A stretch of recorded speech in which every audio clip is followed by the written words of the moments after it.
Hola, buen día. El día de hoy voy a hablar sobre lo que aconteció en 1985,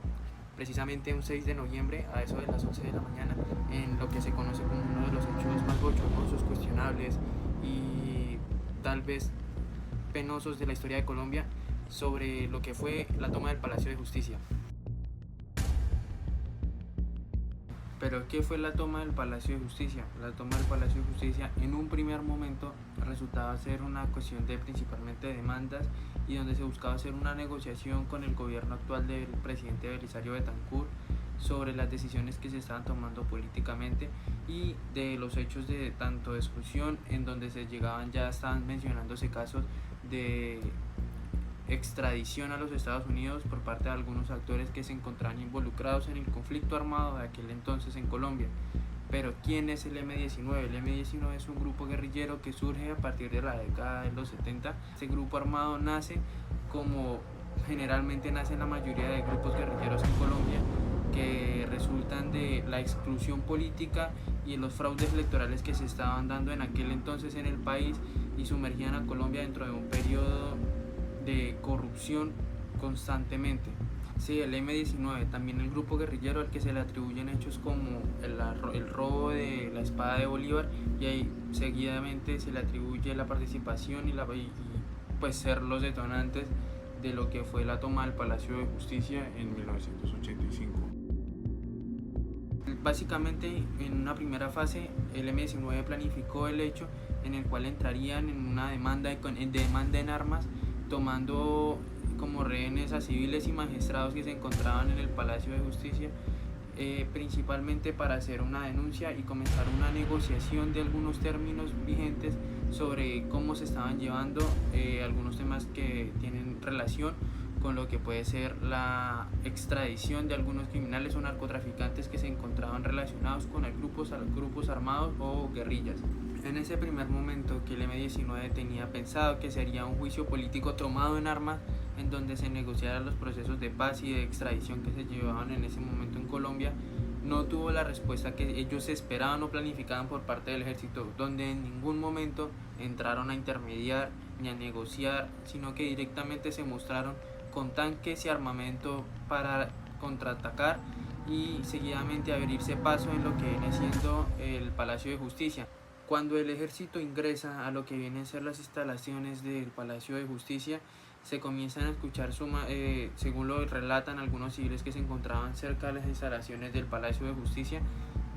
se relataban gritos, disparos, explosiones, en donde rápidamente se comenzaron a ver incendios salir desde las instalaciones y desde la estructura del Palacio de Justicia mismo. En el centro del Palacio de Justicia se encontraban lo que eran 22 magistrados, de los cuales 11 perdieron la vida. Principalmente estos fueron asesinados, calcinados por los incendios, y se encontraban en el último piso de lo que viene a ser el Palacio de Justicia. Sin embargo, las fuentes que dictaminaron y estudiaron los cuerpos determinaron que no solamente fueron asesinados calcinados, sino que también tienen indicios y marcas de lo que vienen a ser torturas, golpes, disparos en algunas ocasiones, en donde incluso entes de orden internacional cuestionaron, criticaron y arremetieron con lo que viene a ser el Ejército Nacional de su cuestionable proceder, y viene a dar paso a lo que es un periodo,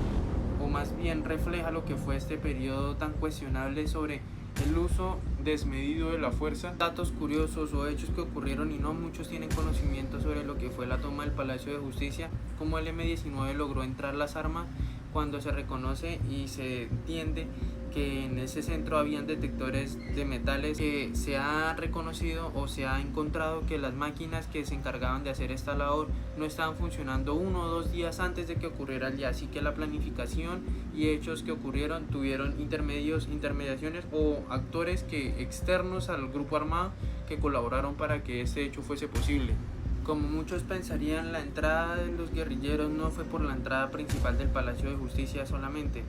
Se reconoce que la mayor cantidad de guerrilleros que ingresaron al Palacio de Justicia ingresaron por la parte del sótano, por donde ingresaban los vehículos de funcionarios del Palacio de Justicia, en los cuales en 3 vehículos del grupo armado ingresaron 28 guerrilleros que llevarían a cabo el proceso o el operativo que tenía en mente el M-19. Y otro dato cuanto menos bochornoso y cuestionable sobre cómo la política en Colombia se ha mantenido, y es el hecho en el que la ministra de Comunicaciones de la presidencia en ese entonces, Noemi Sanín, fue la encargada de ver porque no se comunicaran ni con magistrados, ni que en ningún medio de comunicación del país en aquel entonces se reprodujera o se manifestara lo que estaba ocurriendo adentro del Palacio de Justicia. Todo esto como un hecho de censura en el que se menciona que en las transmisiones que estaban acordadas para notificar qué era lo que pasaba en el país, se postuvieron o se quitaron y se puso a rodar en ese momento partidos de fútbol en donde censuraron los disparos por goles del partido en el cual estaban pues buscando tapar lo que ocurría en aquel entonces en Colombia, y que el resto de ciudadanos del país no se enteraran de cuáles eran las cosas que estaban viviendo las personas que se encontraban en el Palacio de Justicia, que estaba sucediendo en Bogotá, supiera cuál era la realidad que se estaba viviendo en la capital del país. Asimismo, se critica constantemente lo que fueron el actuar de los medios de comunicación en aquel momento, donde en ningún lugar se encontraban resultados o se encontraba información sobre qué era lo que estaba ocurriendo en el país en aquel entonces. Y aún más se cuestionó cuál fue el actuar del ejército, en donde no solamente entraron con armas como rifles o escopetas, sino que también entraron con explosivos, granadas e incluso el uso de tanques. Es una de las imágenes más recordadas de lo que fue el conocido Holocausto de Bogotá, o lo que ocurrió en el Holocausto del Palacio de Justicia. Bueno, ya para finalizar, según el informe de la Comisión de la Verdad y de otras fuentes que recopilan datos sobre lo que ocurrió en el Holocausto del Palacio de Justicia, la cifra varía entre 111 o 114 afectados entre heridos y muertos en lo que hubo en el Palacio de Justicia. Se reconocen 94 cuerpos desvividos o muertos, y solo 68 fueron identificados, 54 fueron entregados a sus familias y solo un cuerpo guerrillero fue entregado a sus familias. El resto terminaron en fosas comunes en un cementerio al sur de Bogotá. 33 no presentaban quemaduras entre sus cuerpos y 10 eran funcionarios del palacio, de los que terminaron sin quemaduras. 6 eran integrantes de la fuerza pública, un visitante y un transeúnte. 15 personas fueron reconocidas como actores o que hacían parte del M-19. En este proceso pues también se habla y se reconoce que este hecho no solamente trajo consigo muerte y heridos en lo que fue pues la toma como tal, sino también en la quema, en la pérdida, en el robo de distintos documentos que se encontraban en el Palacio de Justicia. Se reconoce o se habla de los sin olvido, y existen acá en Colombia en pleno 2024, y consiste en 12 familias que siguen a la espera de saber qué fue lo que ocurrió con sus familiares, ya que se identifica y se tiene claro de que estaban dentro del Palacio de Justicia. El mismo fueron desaparecidos y no se tiene información, ni cuerpos, ni ningún indicio de qué fue lo que ocurrió con ellos.